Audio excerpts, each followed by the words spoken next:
The Tale of Rapunzel, read by Shaan Pattani.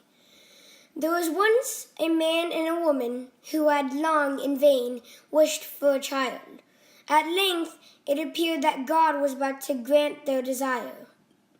These people had a little window at the back of their house, from which a splendid garden could be seen, which was full of the most beautiful flowers and herbs.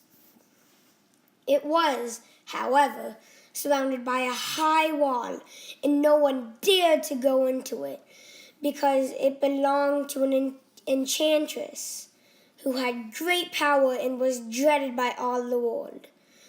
One day, the woman was standing by this window and looking down into the garden, when she saw a bed which was planted by the most beautiful rampion, and it looked so fresh and green that she longed for it. She quite pined away and began to look pale and miserable. Her husband was alarmed and asked, "What ails you, dear wife?" "Ah," she replied, "if I can't eat some of that rampion, which is in the garden behind our house, I shall die." The man who loved her thought, "Sooner than let your wife die, bring her some rampion yourself. Let it cost you what it will." At twilight, he clambered down over the wall and into the garden of the enchantress, hastily clutched a handful of rampion and took it to his wife. She at once made herself a salad of it and ate it greedily. It tasted so good to her, so very good, that the next day she longed for it 3 times as much as the day before. If he was to have any rest, her husband knew he must once more descend into the garden. Therefore, in the gloom of the evening, he let himself down again. But when he had clambered down the wall, he was terribly afraid, for he saw the enchantress standing there before him. "How can you dare," she said with an angry look, "descend into my garden and steal my rampion like a thief? You shall suffer for it." "Ah," answered he, "let the mercy take the place of justice. I only made my mind to do it out of necessity. My wife saw your rampion from the window and felt such a longing for it that she would have died if she had not got some to eat."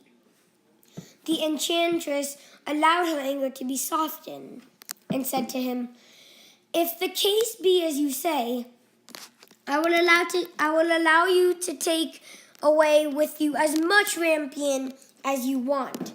Only I make one condition. You must give me the child which your wife will bring into the world. It shall be treated, and I will care for it like a mother." The man in his terror consented to everything. When the woman was brought to bed, the enchantress appeared at once, gave the child the name of Rapunzel, and took it away with her. Rapunzel grew into the most beautiful child under the sun. When she was 12 years old, the enchantress shut her into a tower in the middle of a forest. The tower had neither stairs nor doors, but near the top was a little window. When the enchantress wanted to go in, she placed herself in beneath it and cried, "Rapunzel, Rapunzel, let down your hair to me." Rapunzel had magnificent long hair, fine as spun gold, and when she heard the voice of the enchantress, she unfastened her braid dresses and would wound them round one of the hooks of the window above, and then the hair fell 20 ells down, and the enchantress climbed up by it. After a year or 2, it came to pass that the king's son rode through the forest and passed by the tower. Then he heard the song, which was so charming that he stood still and listened. It was Rapunzel, who in her solitude passed her time and let her sweet voice resound. The king's son wanted to climb up to her and looked for the door of the tower, but none was to be found. He rode home, but the singing had so deeply touched his heart that every day he went out into the forest and listened to it. Once, when he was thus standing behind a tree, he saw that an enchantress came there, and he heard how she cried, "Rapunzel, Rapunzel, let your hair to me." Then Rapunzel let down the braids of her hair, and the enchantress climbed up to her. Then Rapunzel let down the braids of her hair, and the enchantress climbed up. "If that is the ladder by which one mounts, I too will try my fortune," said he.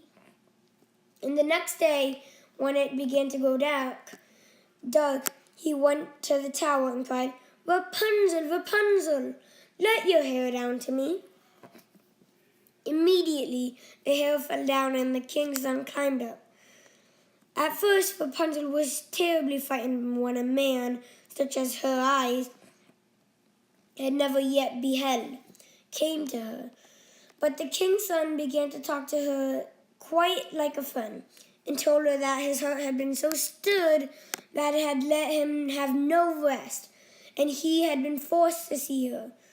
Then Rapunzel lost his fear, and when he asked if she would take him for her husband, and she saw that he was a handsome young and handsome, she thought, "He would love me more than old Dame Gothel does." And she said yes, and laid her hand into his. She said, "I will willingly go with you, but I do not know how to get down. Bring with you a skein of silk every time that you come, and I will weave a ladder with it.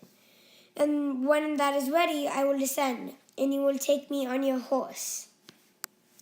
They agreed that until that time he should come to her every morning, for the old woman came by day. The enchantress remarked nothing of this until Rapunzel said to her, "Tell me, Dame Gothel, how it happens that you are so much heavier for me to draw up than the young king's son. He is with me in a moment." "Ah, you wicked child!" cried the enchantress. "What do I hear you say? I thought I had separated you from all the world, and yet you have deceived me."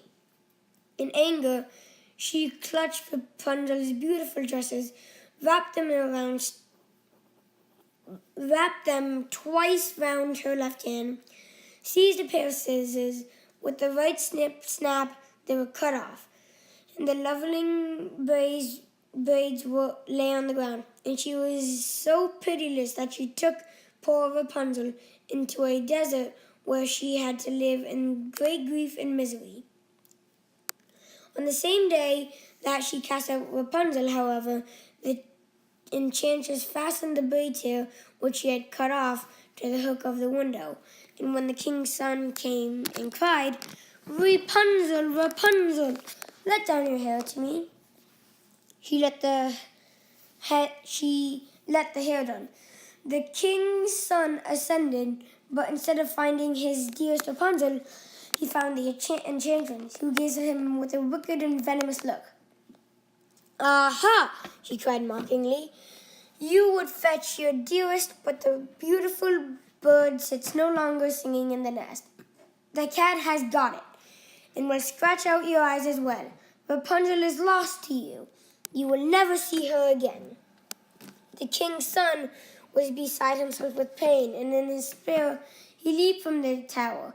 He escaped with his life, but the thorns into which he fell pierced his eyes.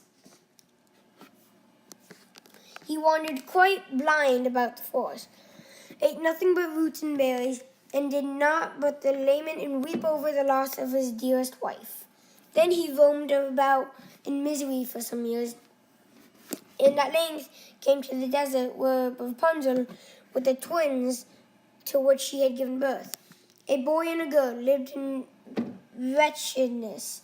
He heard a voice, and it seemed so familiar to him that he went towards it. he heard a voice, and it seemed to him, and he went towards it. And when he approached, Rapunzel knew him and fell on his neck and wept. 2 of her tears wetted his eyes, and as they grew clear again, and he could see with them as before, he led her to his kingdom, where he was joyfully received, and they lived for a long time afterwards, happy and contented.